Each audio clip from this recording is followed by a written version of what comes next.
Pretty good, even the second day in a row.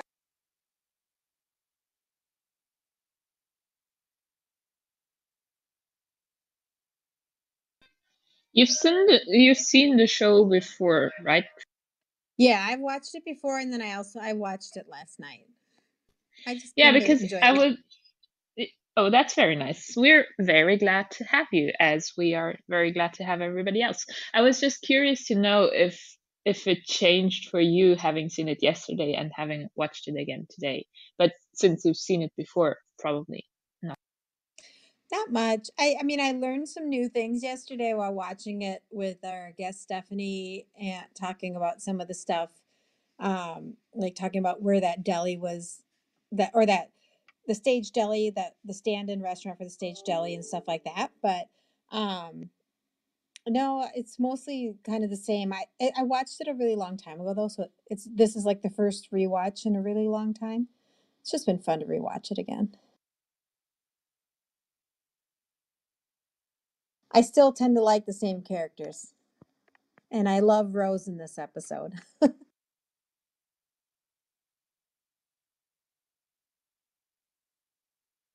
But I do vaguely remember Amanda saying something about Joel making her feel bad for him I don't want or to talk liking about him. it. Amanda's Yeah, firmly against Joel until last night. I still don't like him, but last night I did gain a slight bit more respect for him, and I actually even a little bit pitied him now that he's starting to realize all that he had thrown away for somebody that he doesn't really care about. So I did feel a little bit bad for him. And you still have those feelings today? Yes. So you already answered my first question because I had that question for.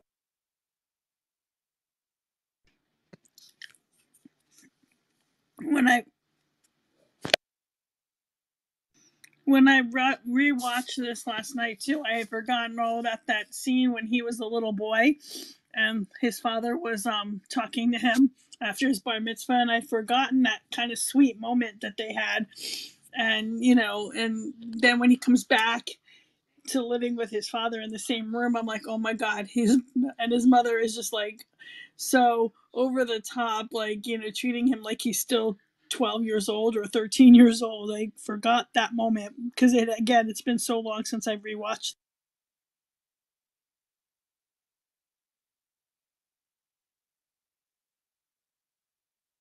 I love that though. That was fun to watch. And he kind of deserves to be treated like a kid because he was stupid and left his wife like a dumb. Good point.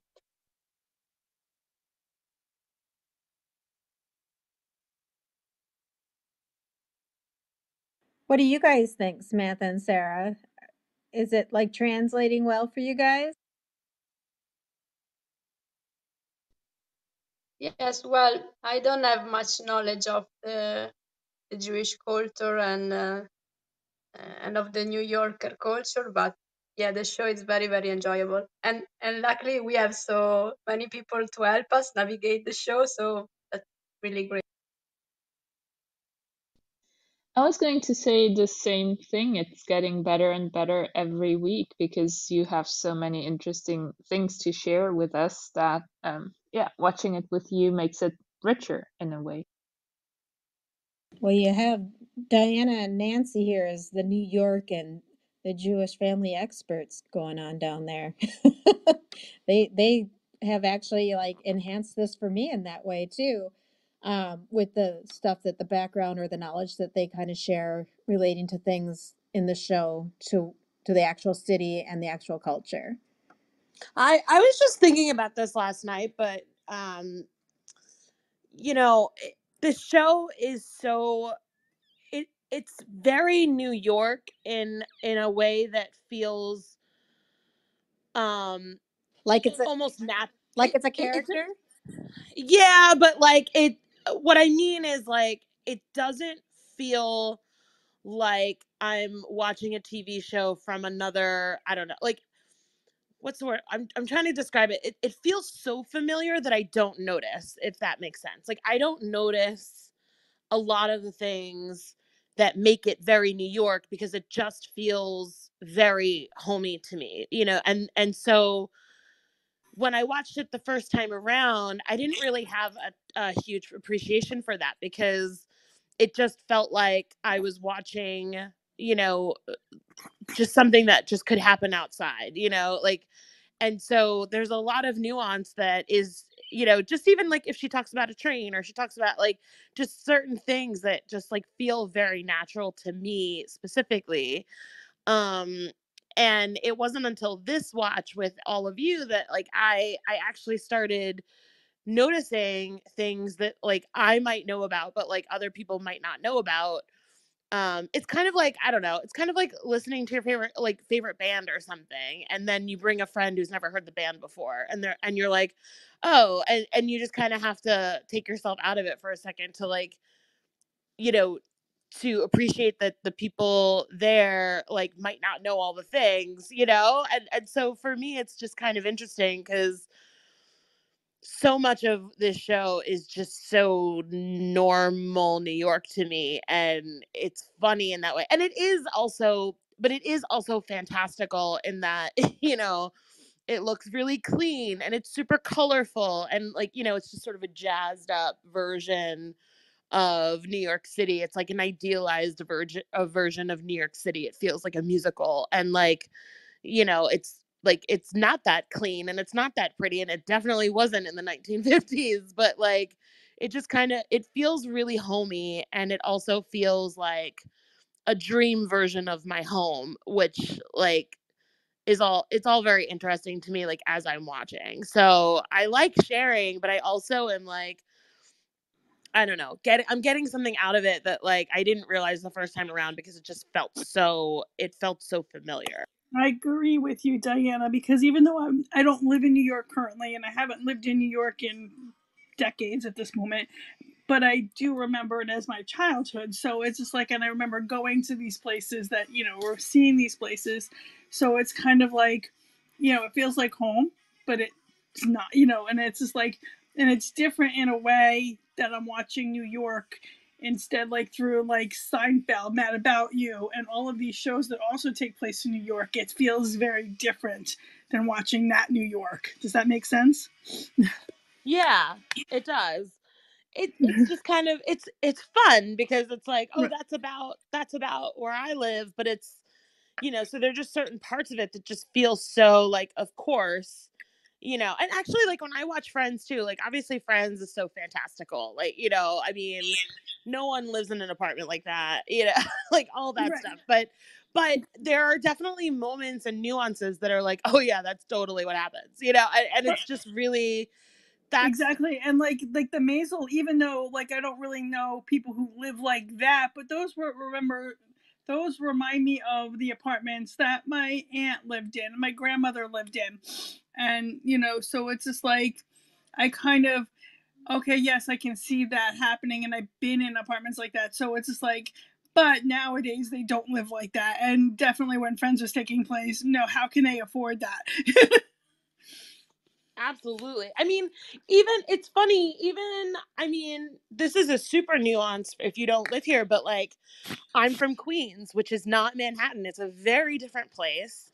Even though it's like separated by like a mile of water, it's not, the New York City is comprised of 5 boroughs, and each of those boroughs are very different, but but they're all New York City. So what really kind of boggles my mind sometimes in television and movies is that, like NYC is always portrayed as like Midtown Manhattan. It's not, it's not portrayed as like all the other amazing boroughs, neighborhoods, even areas of the island of Manhattan. And like this show does. Like this show goes uptown, downtown. It shows the differences in the neighborhoods and like the cultures in those neighborhoods, especially at this time, because at this time, like, a lot of things were changing in the and a lot of the mainstream and at culture. this time a lot of the cultures were very separate and distinct Yes. than Yeah. now. Now it's more And of a melt. It's probably more melting potish now. I would Yeah. imagine. But like Yeah. I grew up, like when I lived in New York, I lived in Riverdale in the Bronx, so it's just like that's a whole That's other. basically where I am. I'm right next to the Bronx. But yeah, like but the whole Queens thing is hilarious because Linda, the character Linda, who just comes to the show, um, and she says, "I'm from Queens too," and I think that's such like it's her only line, and I think it's really important because there's such like borough loyalty, in New York City. So if someone says like, "Oh, I'm from the Bronx," "Oh, I'm from Staten Island," "Oh, I'm from Brooklyn," "I'm from Queens," like people are very loyal to their boroughs, and Mm-hmm. so when she says that, I'm like, oh, I wonder if she lives in Manhattan, but she's from Queens, and coming to Manhattan either to live there or just for the show is kind of a big deal. Like I moved to Manhattan when I was in college, and it was a big move. Like all my friends were like, "What are you doing? We're never going to see you." I'm like, "Guys, it's a 20 minutes like train ride. It's not a big deal." But Right. like it's such a huge difference. So Linda from Queens is my favorite because I'm like, yeah, like people go into Manhattan to see a show. They go into Manhattan to see a headliner concert or comedy routine or something like that. So it's just like a really poignant moment that is so very much what our city is about. And like it's so interesting that it's such a small throwaway thing that she's just like I think it's there as a beautiful. fan and like oh, I'm from Queens too, but it's like no, she had to get on a train and get there and spend hours to get there. Like it's a big deal. I think it's also an important part of that episode because Linda thinks that she is seeing somebody who's from Queens as Yeah. well and that made it. And we find out later in the episode that she's not from Queens. Right. And So, and why did she pick that character, right? Like what is she saying with that character? It's right. it's so insulting, it's like this sort of, housewifey, like dump truck, as Maisel says, like woman who is from Queens, and Flushing, Queens, which, at the time, definitely not a glamorous place. Not glamorous And now and either. then and then the nanny glamorized Flushing Queens a little bit, but Well, but that also was like the nanny being from Flushing, Queens was also making a statement about being on the other side of the the water. river, Like, right? she comes over the bridge from Flushing and is a whole different, she's a culture shock to the Sheffield family, right? Like, and that's the difference between the boroughs. And so that's why this Sophie Landon character is actually really interesting because it says a lot about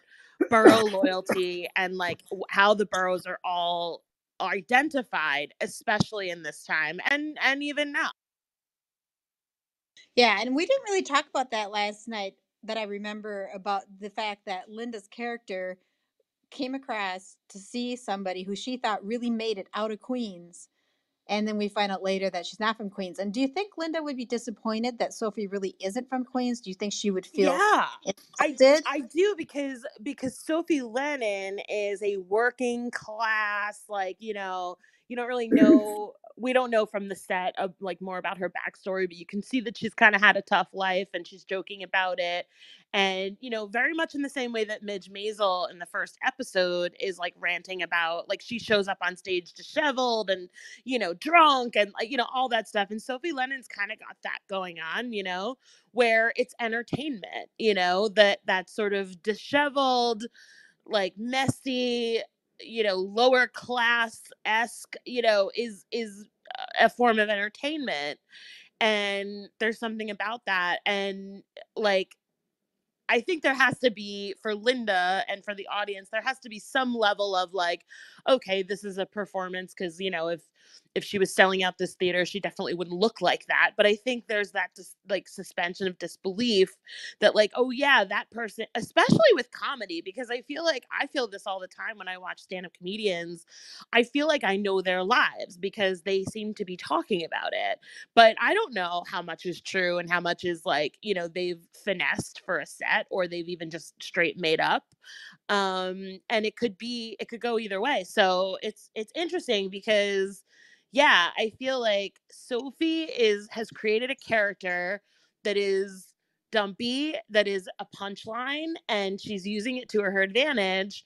And I do think Linda would be upset to see like her butler and like, like all of that. I really do, because it's so, she says I'm from Queens too, and it's a moment of where, when you meet your favorite celebrity and you have something in common with them, it's so grounding and it's so cool, and it makes you feel like they're just like you in some way.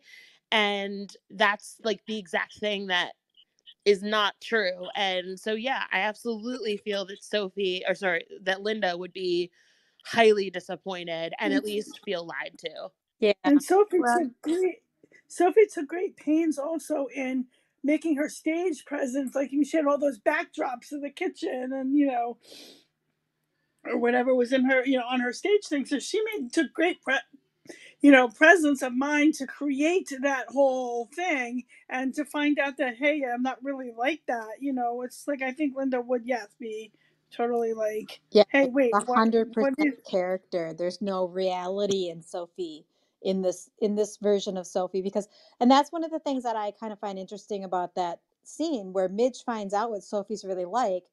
Midge is a real person and she's being her real self. Where Sophie's telling her, you can't be your real self. Nobody's going to care about that. You've got to be this character. And when you're a character and you're like a an exaggerated version of something, and you're not even that something that you're exaggerating, that is just kind of rude and making fun of people who might be like that character but not the fully exaggerated version. Or I feel that way. I mean, it's like it might be entertainment, but these people really think she's like that. And yeah, it's just she's not. She's like she's the wizard, and that's disappointing when you see the real person. Yeah. It's kind of like when you see people portray the South as I get kind of personally offended because most of the time when you see it on TV, it's portrayed as like a caricature, like backwoods, redneck, I hear ya. just not very intelligent.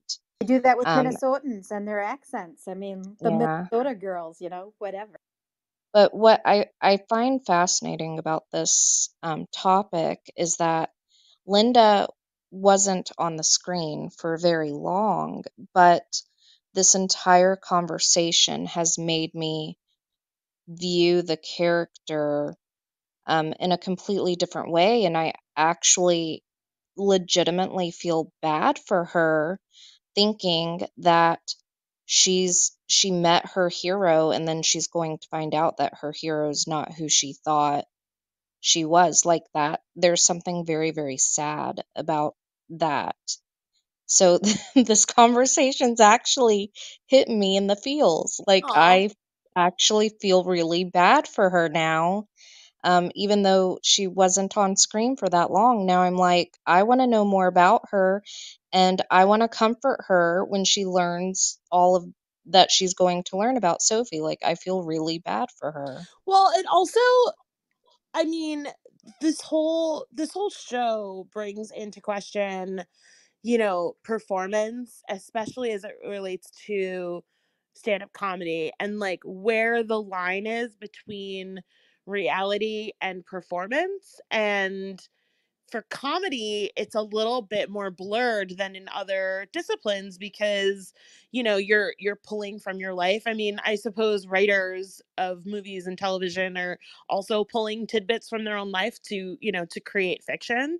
But you could see that whole first scene where we see Midge refining the joke from the tidbit, like from her life, like with the guy that comes into the department store looking for something that would make his wife feel like Liz Taylor, like like that's a really fun tidbit that she works over and over again. And at the end result is like, is the end result less true or more true than like the tidbit? Like, I mean, like where does Midge Maisel begin and end, on the stage or in real life? And that's a really interesting question when we're talking about stand-up comedy and how to draw inspiration and how to write comedy. And so at the end we see her blow up Sophie Lennon, And, like, she has no real reason to do that because she thinks she's just being real. We see that today too, like, oh, I'm just being real, and like with certain performers and stuff. But what she's really done is she's completely missed the point of the performance and the business side of what she's entered into. Sophie's done a lot of work to present this character, and she even says, like, oh, I pay off the tabloids, I pay the publicist, like everything that I am, like, no one knows. And she invites Midge to see the truth because she sees her as a potential equal in that way, at least on the performer side, like, we're both in this together. I'm going to let you see my real life. And Midge just takes it, throws it out the window out of, like, I actually get mad at Midge for this one because she doesn't understand that that's not how showbiz works. Like, and if she's going to be in showbiz, she at least has to learn the rules. And, if she's going to flout them and make that decision, that's one thing. But she doesn't seem to understand that, this is a performance of a fellow performer that she's completely decimated and could ruin her entire career, and that, like, for no reason. Like, she, there's really no, like, Sophie was perfectly nice to her, like, there's no real reason for her to have done that. So I don't know, it's like, I think this show is really getting at what is performance, what is art, and what are the consequences of it sometimes. I think that Midge felt like, I think the reason Midge did this without fully thinking, obviously, but I think part of the reason she did is that she felt slightly insulted at the fact that Sophie, having never seen her comedy, assumed that nobody would find her funny because of the way she looked and Uh-huh, that she was yeah. the. And so, but she didn't think about the fact, and maybe she felt a little bit kind of disappointed in the fact that Sophie really wasn't who she thought she was. I mean, it's like we have comics these days who play characters, but we know they're characters. We know they're not the real person because the comic doesn't hide that most of the time these days. If they're playing a character, they have a character, and we know it's a character. Back then, that might not have been the case because social media and things like that, and they were able to pay off papers and things. But maybe Midge was disappointed that this person that she thought Sophie was not who Sophie is. And then Sophie turns around and, without meaning to, maybe it wasn't maybe she didn't mean it as an insult, but she basically insulted her because she told her that something that she didn't want to hear or that she doesn't agree with without ever seeing what she actually does on stage. So I kind of get why she did it. I don't think it was right that she exposed her that way, and she probably doesn't think it's a big deal because she probably thinks the only people who are going to know it are the people who were in that room. She doesn't know people are recording her. They're going to probably Yeah, bootleg her and luckily stuff. there's no one in there with, like, an iPhone ready to, like, upload it to YouTube. Well, and I Part of think I think you're right, but I also think, like, this is the time where, the 1960s is where women are starting to think about their value beyond their looks. And definitely Midge is speaking to that. And that's really awesome. It's just the problem with Midge is that she doesn't think anything through. She just kind of makes spur of the moment decisions that she thinks are going to serve her because she gets, like, a laugh in the moment, but she doesn't think through, like, the business side of what this new career is for her. Like, she doesn't think of all the potential pitfalls. And that's where Susie comes in, because Susie's supposed to do that as her manager, but she's not sharing with Susie, like, hey, I kind of want to go on this track of, like, this idea and this pervasive idea in our culture that I want to attack. And, like, I think if she had said that to Susie, she'd be like, great, let's do it another way. Like, you can't eviscerate Sophie Lennon on stage. Like, you just can't. part of me, while I do agree with you in some aspects on why she went after Sophie, part of me feels also that it was a little bit because of the fight she had with her mother. Sophie's the one that gave her that coat, which was kind of like the catalyst for. I don't think that Midge sees it as her mom was mad because she withheld information. I think she sees the coat as being the catalyst, which Sophie's the one that gave her the coat. So I think that that was her way of lashing out at the person who she feels is responsible for that fight between her and her mother. I could see that. Oh yeah, I totally agree with that. I didn't think of it, but I totally. Like it puts Sophie on the brain when she started talking about her mother, and then she started thinking about the fight with her mother and decided not to make fun of her. Put Yeah, Sophie in her mind, and then she just went off on that tangent instead. yeah, And even Susie tells Harry, excuse me, I'm sorry, I'm eating while I'm talking to you guys. She told him that she's off book when he asked, "Is this part of her act?" So I mean, it caught Susie by surprise as well, because obviously she knew what she was planning to hear because she'd watched her honing that over the last weeks, and then she just totally went off track. And Well, but stand up is that, I mean, but again, like stand up comedy is written. It is not ever improvised, you know? Like so that's the thing, that's the problem that Midge is not understanding, is that stand up comedy is a tight 10. That is a very specific term used in stand up comedy. That's like, you know, people write and they get that tight 10 and they make sure it works, and you know, maybe here and there's a word off, you know, between performances, but that's their set. Like their set is pretty set. And, you know, even comedians that have recorded a set, they never do it again in person because it's done, it's written, it's out there. So, you know, like I've definitely gone to see comedians like 2 times and it's the exact same set. So, you know, the fact that she goes off book is a really big problem for a stand-up comedian, because it's just not, that's not the business. The business is, you know, that's how you get booked. You see the tight 10, you know, and then a booker's like, all right, cool, I like that, people laughed, you know, let's try it in this audience or whatever. And so, you know, like it takes a long time for comedians to get to that point where they have a set to perform. And sometimes it works with certain audiences, sometimes it doesn't. But, you know, the point is it should be set. And so Susie feels confident inviting him because they've got it. She, you know, they spent weeks honing it. It's done. And like now he can see the finished product. And instead she does the thing that she usually has a lot of success at in terms of the laughs, and goes off book and is very improvised and sort of goes with her feeling, which is what has worked for her from the beginning.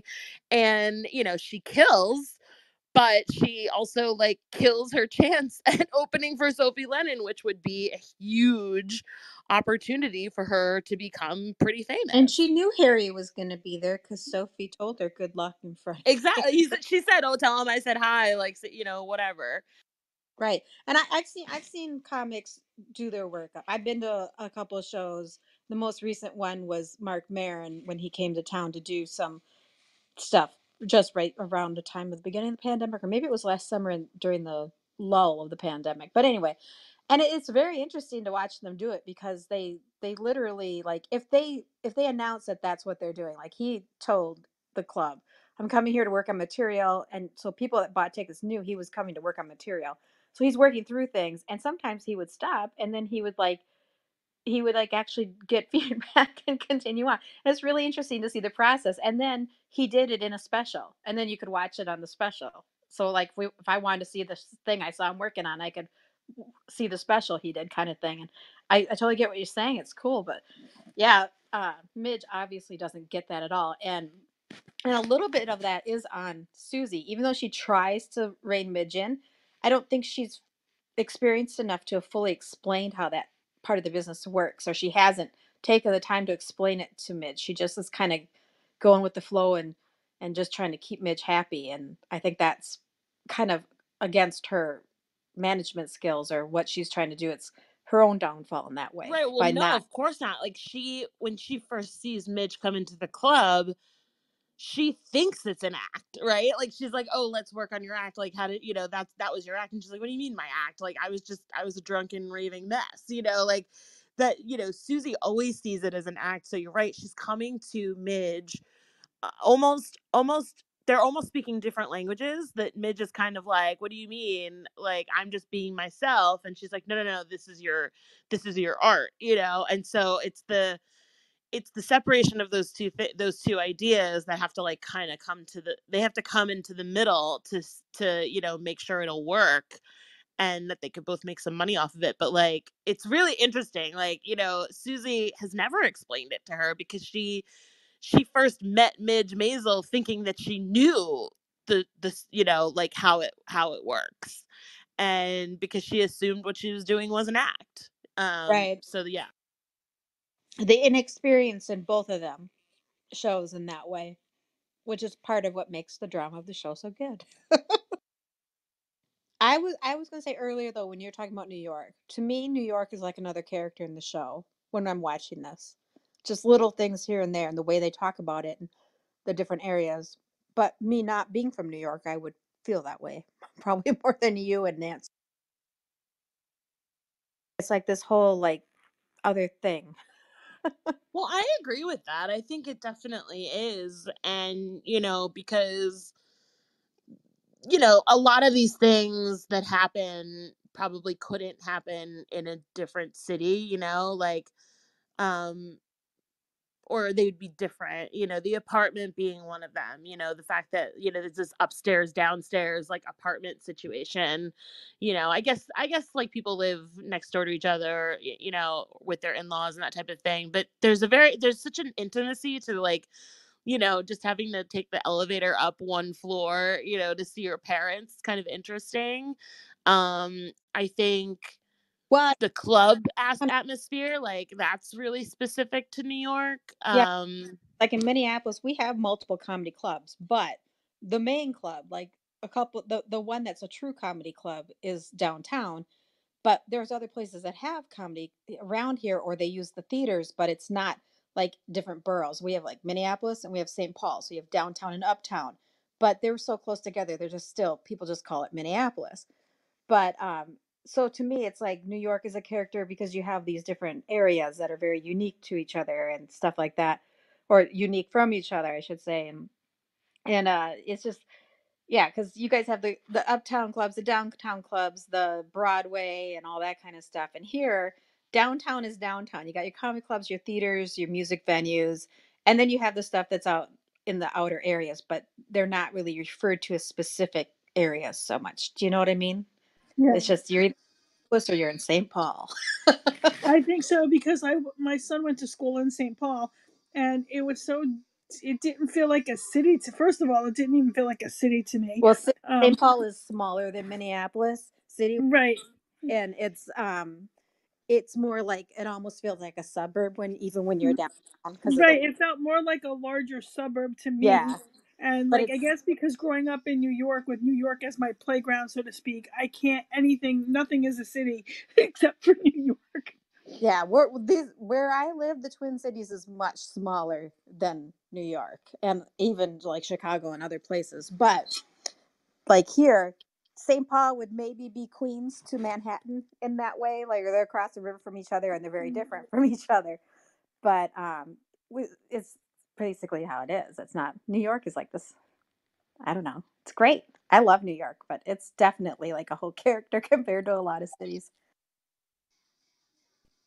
And I think it's interesting that you don't need to necessarily understand the New York aspect of it all to like the show, because I liked the show before I got together with you and started learning all these things about New York, and I still like the show, and I haven't really wrapped my mind around why. I think it's a well written show. Of course it is, otherwise it wouldn't be so popular, but I think that's very interesting as well.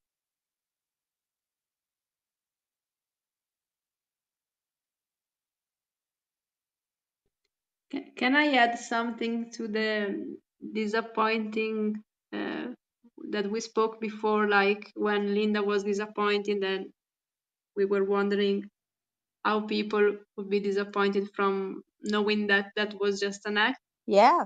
I, Yes, please.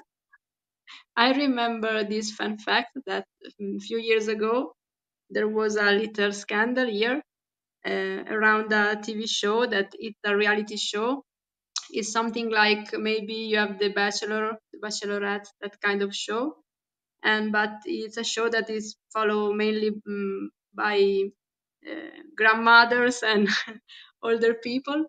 And the fact is that there is an audience there, and it's supposed to be an audience composed by housewife or working class people, uh, and they are giving comments and they are discussing all that's happening between the contestants. And it turned out that really they are not working class people or real audience, but they were actor, and they were like kind of like Sophie. They were all sophisticated and actor, and they were just playing, pretending to be an audience of working class people commenting. And when people knew that, they were very disappointed, and so yeah, that's what happened. Because they feel fooled without knowing. They Yeah, feel like they, yeah. but yeah, maybe in comedy, uh, maybe that should be different, because as you said before, we know now that they are just playing characters, so that would be a different story. Yeah, I guess for me, I just feel like if I personally had been Linda and I thought, oh, this woman is from where I'm from and she made it big and maybe I can make it big because, she's just a housewife from Queens. And then I find out later that she's nothing like that and that she just is kind of like playing a character that represents what she thinks might be a housewife from Queens. I guess we don't really know if Sophie is originally from Queens or not, but her appearance and even the way she speaks does not sound at all like she is at all like the character she plays. So to me, it feels like she's just mocking what might be somebody from some place who's had a hard life, and she's just kind of made comedy out of it without Yeah, admitting that she's playing a character. I mean, I yeah, know people play characters all the time and we laugh at things all the time, but I know they're characters and they're not the real people. yeah, that's true. All right, people, thank you for coming. I I'm going to make dinner now. and and thank you very much. And it was really enlightening, because, and thank you especially to all the Americans that came for the second time to to share your views with us. And I guess see you around. Thank you, Sara. You've been great. Thank you. And and I'm going to close the room. So if you want to start a lounge, feel free to do so. And Thanks for see you around. hosting. Yes, thank you both for Thank you for hosting. hosting. Thank you all for Especially coming. since you couldn't even watch with us. Hopefully your internet will be back soon. Oh, that's such a sour subject because I'm getting crazy here. Maybe on Friday, that's the fourth appointment. Let's see how it goes. So, anyway, thank you all. See you around, guys. Bye Bye bye. guys. Bye. Talk to you later.